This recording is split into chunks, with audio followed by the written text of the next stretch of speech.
भिखारी अंकल वो थोड़ा थोड़ा ऐसे पास आ रहे, ठीक है। और उसके बाद क्या होता है, जहाँ पे मेरी ऐसे सांस रुकने को हो गई, बाद क्या हुआ मैं यही वेट कर रही हूँ। और फिर आते हैं स्टोरी के हीरो।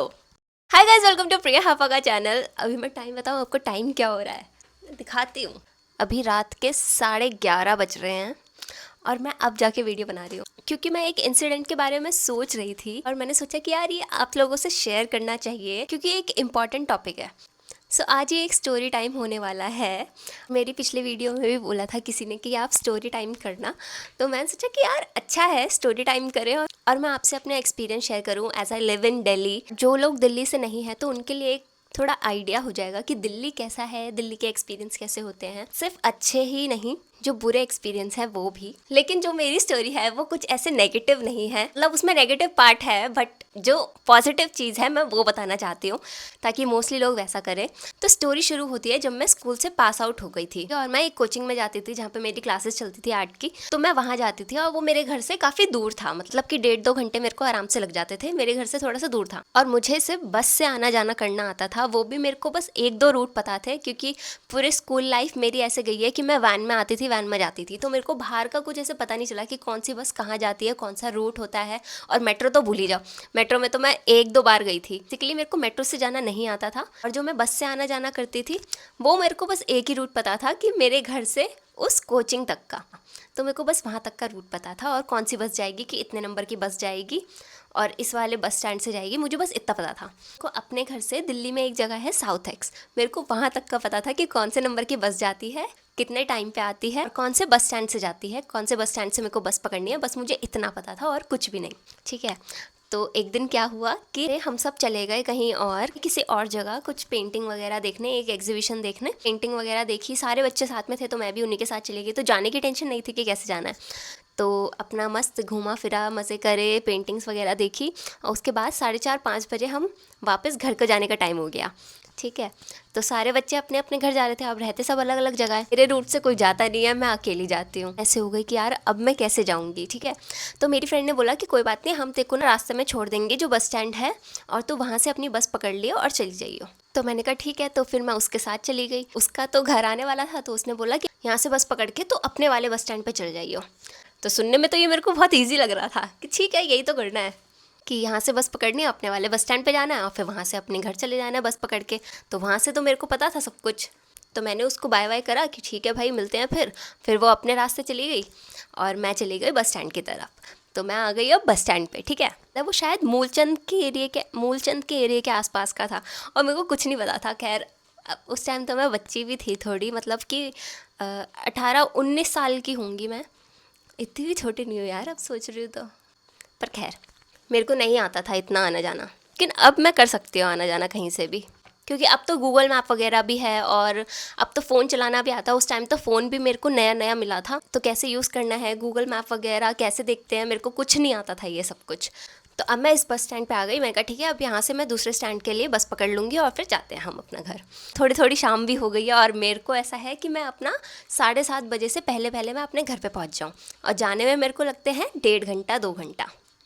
ठीक पहुँची मैं बस स्टैंड पे, ठीक है। मैं खड़ी हुई हूँ, ठीक, मैं खड़ी रही। मैं देखा बस ही नहीं आ रही है, जो बस आ रही है वो बहुत भरी हुई आ रही है। दूसरा वो मेरे रूट से ही नहीं जा रही, मतलब जहाँ मेरे को जाना है जिस बस स्टैंड पे वो वहाँ के लिए आ ही नहीं रही है। तो थोड़ा मेरे को डर लगने लग गया कि शाम हो गई है और अभी तक बस नहीं आ रही, ठीक है। मेरे को डर लगने लग गया, पर मैंने कहा ठीक है चलो बस आ जाएगी।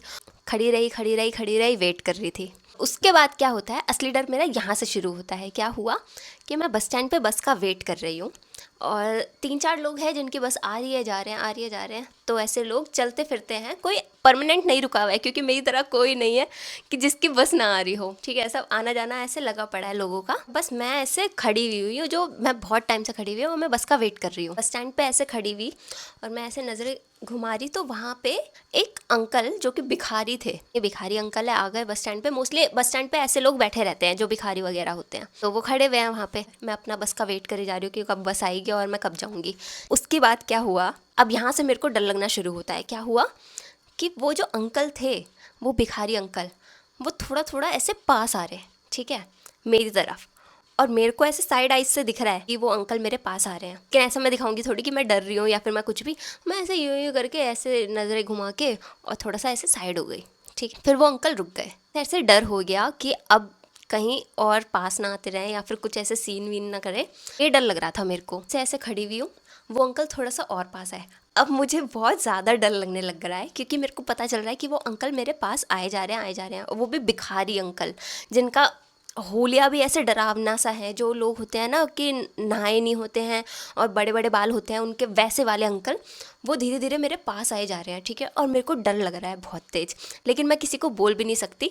और गिनती के जो उस टाइम मेरी किस्मत ऐसी, गिनती के 2-4 लोग भी थे जो उस टाइम बस स्टैंड पे, वो भी चले गए, उनकी बस आ गई। बस स्टैंड मैं पीछे देख रही हूँ, बस स्टैंड खाली हो गया, बस मैं खड़ी हुई हूँ, ठीक है। अभी तो मैं हंस के बता रही हूँ, उस टाइम तो मेरी डर से मेरी ऐसे सिट्टी पिट्टी गुल हो रही थी। तो मैं ऐसे खड़ी हुई हूँ और मैं ऐसे देख रही हूँ कि वो अंकल मेरे पास आ रहे हैं और मैं थोड़ा थोड़ा साइड हो जा रही हूँ। मैं ऐसे बस स्टैंड पर खड़ी हूँ कि वो मेन रोड है और यहाँ से गाड़ियाँ आई जा रही, पीछे कुछ है नहीं और मैं इधर उधर जा भी नहीं सकती क्योंकि मेन रोड है और मैं पैदल चल के कहीं जाऊँगी तो मैं ठुक जाऊँगी, ऐसा वाला रास्ता है। तो मैं खड़ी हुई हूँ और मैं थोड़ा थोड़ा साइड हो ही जा रही हूँ। अपनी शक्ल पे दिखा नहीं रही हूँ कि मेरे को डर लग रहा है, पर मैं अंदर से बहुत ज़्यादा डरी हुई हूँ। और उसके बाद क्या होता है, जहाँ पे मेरी ऐसे सांस रुकने को हो गई, मैं यूँ खड़ी हुई हूँ मुंह फरका के उनसे, मतलब मान लो वो मेरे पीछे खड़े हैं और मैं ऐसे खड़ी हुई हूँ और मेरे को आवाज़ आई हंसने की, ठीक है।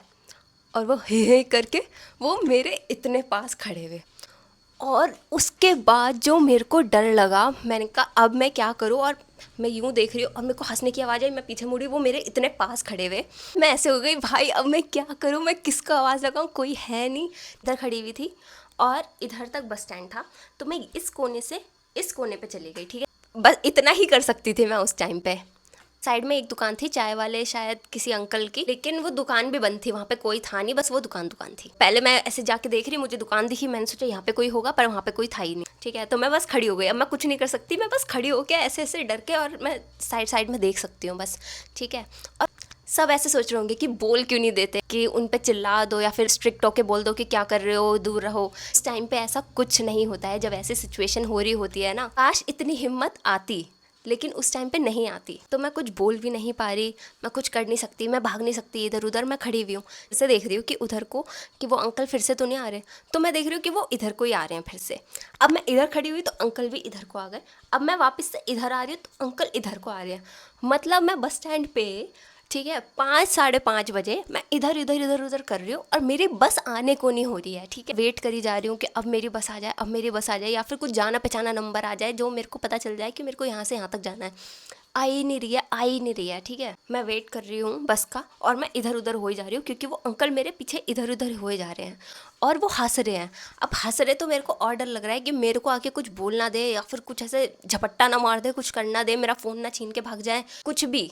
मेरे मन में ये चल रहा है कि मेरे को कुछ ना हो जाए, वो अंकल कुछ ना कर दे, और मैं इधर उधर हो जा रहे हैं हम। मेरे को ऐसा हो गया कि भाई मैं क्या करूँ, आज तो मैं गई, मेरी इतनी गंदी हालत हो गई थी उस टाइम। अभी मेरे को हंसी आ रही है ये सीन सब सोच सोच के, लेकिन उस टाइम मेरी ऐसी हालत हो गई थी ना कि भाई मैं क्या करूँ, भगवान मेरे को बचा लो, आज कुछ भी करके मेरे को बस आ जाए, कुछ ना कुछ मिरेकल हो जाए। मेरे मन में यही चल रहा था बस, मुझे इतना डर लग रहा था। जब भी ऐसे लोग आते हैं तुम्हारे आसपास तो ऐसा थोड़ा सा डर लग जाता है। मतलब आप सोच सकते हो कि उस टाइम कैसी सिचुएशन हो रही होगी कि एक ऐसी लड़की जिसको कहीं आना जाना नहीं आता है, जो ऐसे, मैं तो हूँ भी ऐसे शरीर में पतली सी कि भाई मैं कुछ मरियल सी, मैं कुछ कर नहीं पाऊँगी, ठीक है। और उस टाइम पे मैं ऐसी ही थी। दूसरी चीज़, मैं ऐसे बोल्ड भी नहीं हूँ कि मैं ऐसे तड़ाक से ऐसे बोल दूँ कि भाई क्या कर रहा है, ये है वो है, ठीक है। एक डरी हुई लड़की जो कुछ बोल नहीं सकती, जिसको आना जाना कुछ नहीं आता, उसके साथ ये सब कुछ हो रहा है। बस स्टैंड पे कोई लोग नहीं है और बस आ नहीं रही है और टाइम होता जा रहा है लेट। उस टाइम एक एक मिनट भी मेरे को ऐसा लग रहा था ना, इतना भारी, कि बस हम ऐसे ऐसे ही लगे पड़े हैं, ठीक है। अंकल इधर, मैं इधर। अंकल की ऐसे बीच बीच में से हंसने की आवाज़ आ रही है तो मेरे को और डर लगे जा रहा है जैसे वो मेरे पास आ रहे हैं। के बाद आते हैं स्टोरी के हीरो। क्या होता है, मैं तो इसको भगवान का करिश्मा ही बोलूँगी। इधर उधर करी जा रही थी तो मुझे लगता है शायद उन्होंने देख लिया होगा, या फिर मेरी शक्ल इतनी ज़्यादा डरी हुई हो रही होगी, मेरी शक्ल से पता चल रहा होगा कि भाई इसकी तो बैंड बजी पड़ी है और इसको बचाना पड़ेगा। तो वो भैया पता नहीं कहाँ से आए, ठीक है। वो बाइक से जा रहे थे, उनका बस स्टैंड पे कोई काम नहीं था, लेकिन वो बाइक से जा रहे थे। उन्होंने देखा, ठीक है, और मेरी शक्ल में बहुत ज़्यादा डर दिख रहा है। वो पीछे वो भिखारी अंकल दिख रहे हैं मेरे। पहले तो वो आके रुके, पहले तो मेरे को थोड़ा सा डर लग गया कि ऐसे रैंडम पर्सन तुम्हारे पास आएंगे तो तुम्हें थोड़ा डर लगेगा ही, ठीक है। उन्होंने पूछा कि आप ठीक हो ना, मतलब ये अंकल आपको परेशान कर रहे हैं क्या? और जो मैंने मुंडी हिलाई, मैंने कहा हाँ भैया मेरे को डर लग रहा है। ये अंकल ऐसे पीछे बार बार घूमे जा रहे हैं मेरे, मैं जहाँ पे भी आ रही हूँ वहीं पे आ रहे हैं और हंस भी रहे हैं और बार बार पास आए जा रहे हैं। मतलब कि मान लो उन्होंने जब पूछा, मैंने फटाक से मैंने बड़बड़ बड़बड़ बड़बड़ शुरू कर दिया कि भाई ये हो रहा है वो हो रहा है, मेरे को ऐसे डर लग रहा है, मेरी बस नहीं आ रही है, ठीक है, और मैं बस का वेट कर रही हूँ और ये अंकल ऐसे जहाँ पे मैं जा रही हूँ आए जा रहे हैं। भैया ने क्या करा, भैया ने अपनी बाइक ऐसे साइड में लगाई, जहाँ पे मैंने बताया था ना कि यहाँ पे मैं रुकी थी और यहाँ पे एक चाय वाली दुकान थी, तो उस चाय वाली दुकान के सामने भैया ने अपनी बाइक लगाई और भैया ऐसे सामने को आए और मैं भैया के पीछे हूँ, भैया सामने और भैया उस अंकल को बोल रहे हैं क्या रे दूर हो और ये वो, मतलब उसको चिल्लाए जा रहे हैं। भैया ने उस पर चिल्लाए, ठीक है। पहले तो वो अंकल जा नहीं रहे हैं, ठीक है, वो भैया से ही ऐसे हंस रहे हैं और भैया के पास आ रहे हैं और मेरे को डर लग रहा है कि भैया की बैंड ना बज जाए अब।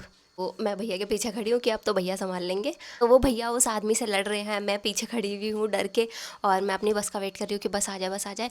और भैया उस आदमी से लड़के उसको भगा रहे हैं और वो भैया पे ऐसे चढ़ने को आ रहा है, लड़ने को आ रहा है और फिर भैया ने उन अंकल को भगाया, ठीक है। फिर वो अंकल ऐसे थोड़ा सा दूर चले गए और थोड़ी आगे को चले गए वो भिखारी अंकल। खड़े होके मैं भैया को बोल रही थैंक यू सो मच भैया, आपने तो मेरे को बचा लिया, और वरना तो आज पता नहीं ये अंकल क्या करते। वो बार बार आए जा रहे थे, मैं उनको ये थैंक यू वगैरह मैं बोली जा रही हूँ बोली जा रही हूँ बोली जा रही हूँ। मैं तो ऐसे हो गई कि भाई ये भैया आ गए, वरना तो मैं क्या करती, मैं खड़ी रहती। भैया ने बोला कि आप डरो मत, जब तक आपकी बस नहीं आ रही तब तक मैं खड़ा हूँ यहाँ पे। और भैया वहाँ पे खड़े रहे, भैया ने मेरे से कुछ आलतू फालतू कुछ नहीं बोला, बस भैया वहाँ पे खड़े रहे, देखे जा रहे कि वो भिखारी अंकल फिर से ना आ जाए। भैया ने बोला कि जब तक आपकी बस नहीं आ रही तब तक मैं यहीं पे खड़ा हूँ, कहीं वो अंकल फिर से ना आ जाए, ठीक है। तो भैया मेरे साथ ऐसे थोड़ी देर के लिए खड़े हुए हैं और वो अंकल जो भिखारी अंकल जिनको भगाया था वो फिर से वापस आ रहे हैं, ठीक है। वो तो अच्छा हुआ कि भैया मेरे साथ खड़े हुए थे, तो वो भैया ने देख लिया और वो भैया फिर से उनको भगाने लगे, फिर से भगाया उन अंकल को। तब वो अंकल थोड़ा सा दूर चले गए और फिर भैया को भी लेट हो रहा था। मैं ऐसे तो नहीं बोलती कि भैया पूरे टाइम अब मेरे साथ खड़े ही रहो, मेरी बस तो आने को नहीं हो रही है, ठीक है। तो मैं खड़ी हुई हूँ, भैया मेरे को बोल रहे कि आपकी बस कब तक आएगी, या फिर मैं आपको जिस स्टैंड पे जाना है मैं आपको छोड़ देता हूँ। तो मैंने बोला कि नहीं, मैं तो ऐसे किसी के साथ नहीं जा सकती ना। बोला कि नहीं नहीं भैया अब मैं चली जाऊँगी, आप चले जाओ, आपको लेट हो रहा होगा। वैसे तो मेरे को डर लग रहा था बहुत कि वो भिखारी अंकल फिर से वापस ना आ जाए भैया के जाते ही। भैया को बोला कि भैया नहीं नहीं आप जाओ, थैंक यू सो मच, आपने ये कर दिया वो कर दिया मेरे लिए। और बहुत देर तक भैया खड़े भी रहे मेरे लिए। मतलब तुम सोच रहे हो कि अनजान लड़की के लिए वो भैया लड़ भी रहे हैं और भैया खड़े भी रहे। उन्होंने आलतू फालतू, ऐसा भी नहीं है कि वो कुछ ऐसे मटरगस्ती कर रहे होंगे मेरे साथ, ऐसा भी कुछ नहीं है। भैया ने मेरे साथ कुछ भी नहीं बोला, बस भैया खड़े रहे और ये देखते रहे कि वो अंकल फिर से ना आ जाए। फिर भैया चले गए अपने रास्ते, मैं बस स्टैंड पे खड़ी रही, फिर भी डरी हुई थी कि अब फिर से वो भिखारी अंकल फिर से ना आ जाए। लेकिन लकीली वो नहीं आया और थोड़ी देर बाद ही मेरी बस भी आ गई और मैं बस में बैठ के फुर्र हो गई। अब पता नहीं, वो तो मेरे को कभी याद भी नहीं करते होंगे, पता नहीं उनको ये इंसिडेंट याद भी होगा या नहीं होगा, लेकिन मुझे ये इंसिडेंट तब से अब तक जब भी मैं याद करती हूँ मेरे को एक तो खुशी होती है कि उन भैया को याद करके। अभी भी मैं बहुत ज़्यादा ऐसे थैंकफुल होती हूँ उनके लिए कि वो भैया ने मेरे को ऐसी सिचुएशन में बचाया और वो पता नहीं कहाँ से आ गए। मैं उनका इतना शुक्रिया अदा करती हूँ अभी भी सोच सोच के, जो कि उनको पता भी नहीं होगा कि मैं उनको याद करती हूँ। इतने साल पुरानी बात हो गई है ये, मैं 18-19 साल की थी और अब मैं 27 साल की होने वाली हूँ। तो इतने साल पुरानी बात है, उनको तो याद भी नहीं होगी कुछ कि मैं उनको भी अभी याद कर रही हूँ, ठीक। तो यही मेरा एक इंसिडेंट था, ऐसे बहुत सारे इंसिडेंट है बट ये एक इंसिडेंट था ऐसा कि जिसमें बुरी चीज़ भी थी और अच्छी चीज़ भी थी।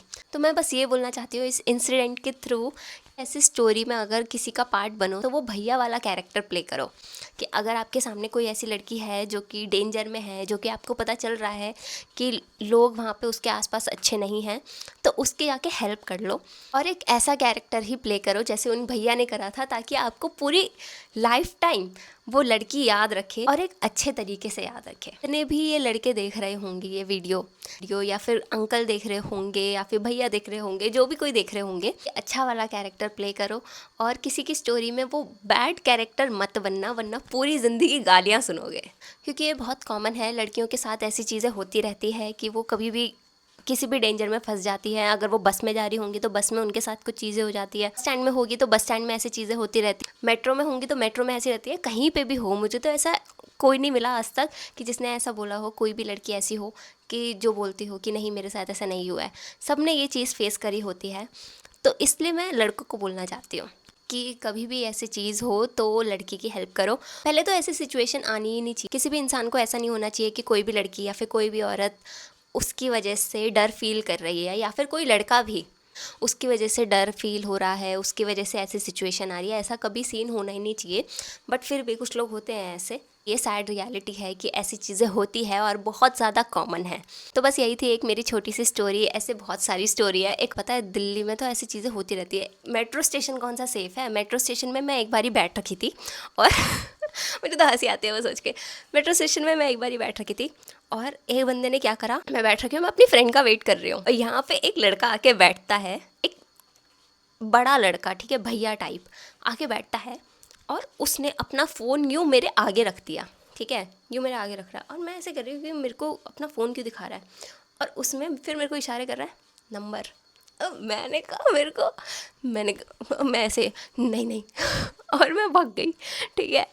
और मैं ऐसे सोच रही कि भाई तुम मेट्रो स्टेशन में बैठ रखे हो और तुम्हारे सामने ऐसा सीन हो रहा है, हाँ चलते लोग आके तुमको ऐसे फ़ोन दिखा के, उसकी इतनी हिम्मत हो गई कि फ़ोन दिखा के वो नंबर मांग रहा है। तो ऐसे ही बहुत सारे इंसिडेंट हुए हैं, और जो कि मैं कभी अगर बताना आप लोगों को जानने में और इंटरेस्टेड है, या फिर दिल्ली के बारे में और चीज़ें जानने में, कुछ अच्छी कुछ बुरी, तो वो सब मैं आपसे शेयर करूँगी। बस अभी फ़िलहाल मैं इस वीडियो को एंड करती हूँ। मेरे फ़ोन में स्टोरेज खत्म होने वाली है पक्का, तो मैं अभी फ़िलहाल मैं इस वीडियो को एंड करती हूँ। जल्दी ही नेक्स्ट वीडियो में मिलूँगी, तब तक के लिए टाटा।